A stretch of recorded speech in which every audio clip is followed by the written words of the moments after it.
فآجاءها المخاض، یعنی کہ اب وہ ان کا ٹائم پیریڈ انہوں نے 9 ماہ گزار لیے، اب وہ وقت آ گیا جب بچہ جننے کا ٹائم آ گیا، اب وہ درد ان کو اٹھا، تکلیف اٹھی ان کو، جب زچگی کا جو درد ہوتا ہے وہ اٹھا۔ اب کوئی سمجھانے والا نہیں کہ یہ درد ایسا ہوگا یا ایسی تکلیف ہوگی، فرسٹ ٹائم کوئی گائیڈ کرنے والا بھی نہیں۔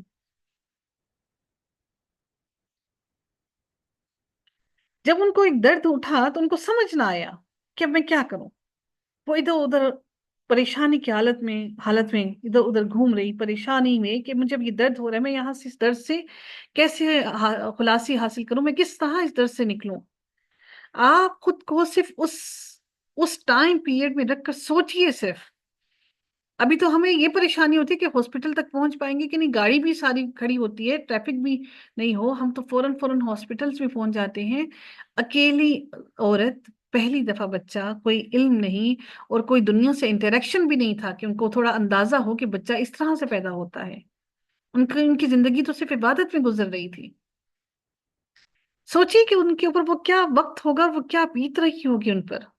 اللہ تعالیٰ نے ایسے ہی اتنا پاک باز عورت بنانا، اور اللہ تعالیٰ نے ایسے ہی درجات کو بلند نہیں کیا، اللہ تعالیٰ نے ایسے ہی حضرت عیسیٰ علیہ السلام کو اتنا درجہ نہیں دیا۔ ماں نے اتنا کچھ سہا تو اس کی بدولت بھی، نبی تو اللہ نے پہلے ہی مقرر کر دیا تھا، لیکن اللہ تعالیٰ ایسی پاک باز عورتوں میں سے پھر ایسی اولادیں عطا کرتا ہے۔ آج اگر ہم پریشان ہیں تو ہم میں بھی کچھ کوتاہی ہے، اگر ہم اپنی اولاد کے بارے میں پریشان ہیں تو ہم میں بھی کچھ غلطیاں ہیں، ہمیں ان غلطیوں کو بھی سدھارنے کی اشد ضرورت ہے۔ اب وہ تکلیف اور درد تو وہ ادھر ادھر چل رہی پھر رہی، تو وہ کہاں پہنچی؟ اس زچگی کے درد نے ان کو ایک کھجور کے تنے کے نیچے لے آیا، یعنی وہ چل رہی پریشانی کی حالت میں، تو وہ بولی کاش میں اس سے پہلے ہی مر گئی ہوتی اور لوگوں کی یاد سے بھی بھولی بسری ہو جاتی۔ بڑی اہم بات کہ موت کی آرزو اس ڈر سے کی کہ میں بچے کے مسئلے پر لوگوں کو کس طرح مطمئن کر سکوں گی، میں لوگوں کو کیسے بتا سکوں گی اس بچے کے بارے میں، جبکہ میری بات کی کوئی تصدیق کرنے کے لیے بھی تیار نہیں ہوگا، کوئی مانے گا بھی نہیں۔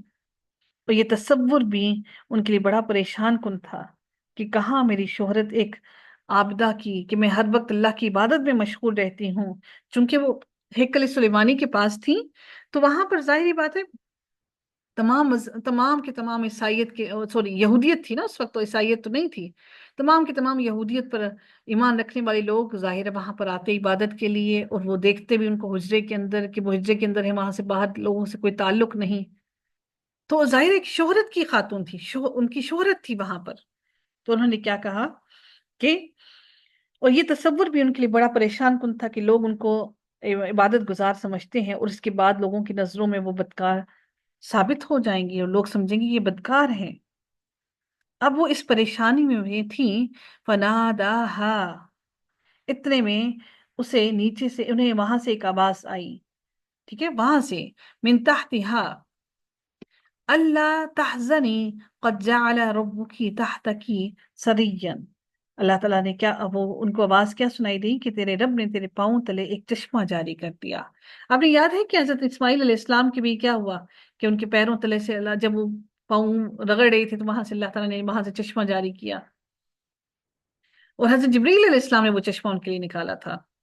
تو یہاں پر بھی کچھ ایسا ہی معاملہ ہوا، یہ بھی اللہ کا ایک معجزہ۔ اور پھر اللہ تعالیٰ نے کیا فرمایا، وَهُزِّي إِلَيْكَ بِجِذْعِ النَّخْلَةِ تُسَاقِطْ، اور پھر اللہ تعالیٰ نے کیا فرمایا کہ تمہارے لیے ایک چشمہ جاری کیا، اور اس کھجور کے تنے کو اپنی طرف ہلا، تنا تھا، اور یہ تیرے سامنے تر و تازہ پکی کھجوریں گرا دے گا۔ حضرت مریم علیہ السلام کو ان کے حجرے میں جو کھانا ملا کرتا تھا وہ ان کی طرف سے، ان کے پاس جنت سے آیا کرتا تھا، اللہ تعالیٰ کی طرف سے آتا تھا۔ اب ان کو کیا معلوم، جب وہ گھر سے باہر ہی نہیں نکلی، اس حجرے سے باہر ہی نہیں نکلی کہ درخت سے میں ایسے ہلاؤں گی تو اس طرح سے کر کے وہ گرے گا۔ اب ان کی حاملہ خاتون بالکل اس حالت میں کہ اب ان کو پریشان، دیکھیں کھجور اونچی جگہ پر لگتا ہے اور اس کھجور کو اتارنا بھی آسان نہیں ہے، تو اللہ تعالیٰ نے ان کو کیا کہا کہ اس کو ہلا، اس کی ٹہنی کو، اس کو، تو یہ تر و تازہ کھجوریں پکی ہوئی نیچے گرا دے گا۔ سبحان اللہ، میرے رب نے ان کے لیے آسانی کی۔ تو اللہ جب آسانیاں کرنے آتا ہے تو ایسے کرتے ہیں. کہیں پر آپ نے قرآن میں یہ نہیں پڑھا کہ مریم بوٹی تھی تو مریم بوٹی کو اللہ نے کہا یہ لو جی تم پانی جاری ہو گیا، اب یہاں پہ پانی کے ساتھ مریم بوٹی نکل آئی تو اب اس مریم بوٹی کو پانی میں ڈالو اور پھر اس کو پیو تو تمہارے لیے آسانی ہوگی. ایسا نہیں کہا گیا کہیں پر بھی. یہ شرک ہے، ایسا نہیں ہو سکتا. اللہ تعالیٰ نے مزید ارشاد فرمایا. اور پھر خواتین یہ کہتی ہیں اللہ تعالیٰ ہم خواتین کو ہدایت عطا کرے، اگر پھر بھی وہ مریم بوٹی کو رکھنے کے باوجود بھی اگر کسی کا بچہ نہیں ہو پا رہا ہوتا تو آگے سے یہ فتویٰ لگا دیا جاتا ہے کہ یقیناً یہ عورت جو ہے نا بہت زیادہ کنجوس ہے، اس کے ہاتھ سے کوئی پیسہ نکلتا نہیں ہے، اس وجہ سے اس کا بچہ بھی مشکل سے پیدا ہو رہا ہے. اور یہ کہنے والی صرف اور صرف ہم خواتین ہی ہیں، مردوں کو ان چیزوں کا علم نہیں ہوتا. اللہ تعالیٰ مزید ارشاد فرماتے ہیں کہ فَكُلِي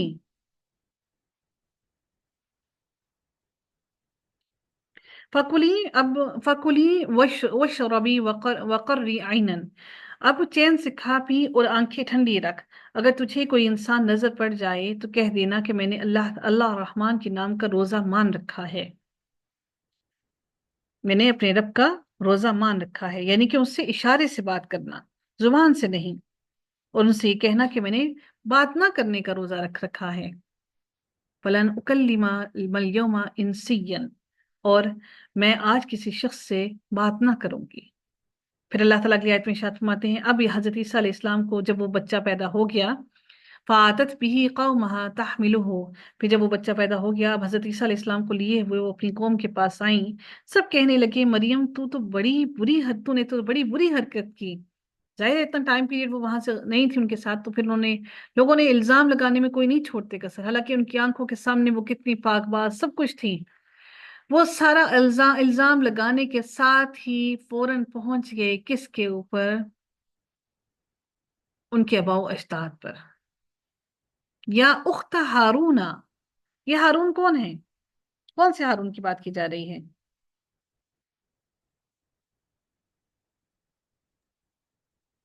اس سے میم ہارون علیہ السلام کی. جی ہاں جی، اس سے مراد دو باتیں کی جاتی ہیں. کچھ یہ بھی کہتے ہیں کہ یہ ہو سکتا ہے کہ کوئی ان کا وہاں کا بھائی ہو، عینی بھائی یا لاتی بھائی ہو، یا اس سے یہ بھی ممکن ہے کہ جو حضرت موسیٰ علیہ السلام کے بھائی حضرت ہارون علیہ السلام ہیں وہ ہوں. کیونکہ یہودیت چل رہی ہے تو اس لیے ان کو واپس منسوب کیا گیا ان کے آباء و اجداد کے ساتھ. اور ان کو کیا کہا گیا؟ یا اخت ہارون، اے ہارون کی بہن، ماں کہنا ابو کی، نہ تو تیرا باپ ایسا برا تھا. فوراً سب سے پہلا کام پہنچتا ہے ماں باپ پر. دیکھیے یا یہ بات ہے جہالت کی، یہ بات آج کے وقت کی جہالت کی نہیں، یہ اس وقت سے جہالت چلی آ رہی ہے. یہاں سے بات سمجھنے کو کتنی سخت ملتی ہے کہ جہالت چاہے آدم کے زمانے کی ہو چاہے آج کے زمانے کی ہو، جہالت ہمیشہ سے ایک جیسی رہی ہے. ہر انسان کا عمل اس کا اپنا عمل ہے. انہوں نے فوراً کیا کہا؟ نہ تو تیرا باپ ایسا برے عمل کرنے والا تھا اور نہ ہی تیری ماں بدکار تھی. فوراً مرے وہ کو بھی قبر سے اکھاڑ کر لے آتے ہیں نکال کر. تو حضرت مریم علیہ السلام نے اشارہ کیا کس کی طرف؟ حضرت عیسیٰ علیہ السلام کی طرف، اور کہا کہ اس بچے سے پوچھو، وہ اس کا جواب دے گا.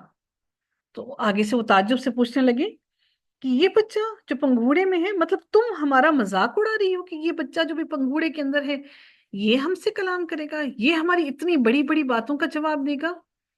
آپ 2 سال کے بچے سے 10 سال کے بچے سے بھی یہ باتیں نہیں پوچھ سکتے، وہ کیسے آپ کو بتائے گا؟ تو ایک بچہ جو بات نہیں کرتا، پنگوڑے میں ہے، وہ کیسے جواب دے گا؟ ان کو اس بات پہ اور غضبناک ہوئے اور غصہ آیا کہ یہ ہمارا مذاق اڑا رہی ہے کہ یہ بچہ جو پنگوڑے میں یہ ہمیں جواب دے گا. تو حضرت عیسیٰ علیہ السلام نے کیا ان کو جواب دیا؟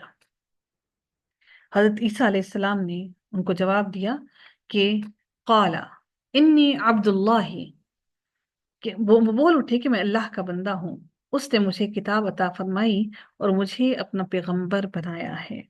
یعنی بچپن سے ہی ان کو پیغمبر ہونے کی یہ خوشخبری دے دی گئی تھی. وَجَعَلَنِي مُبَارَكًا.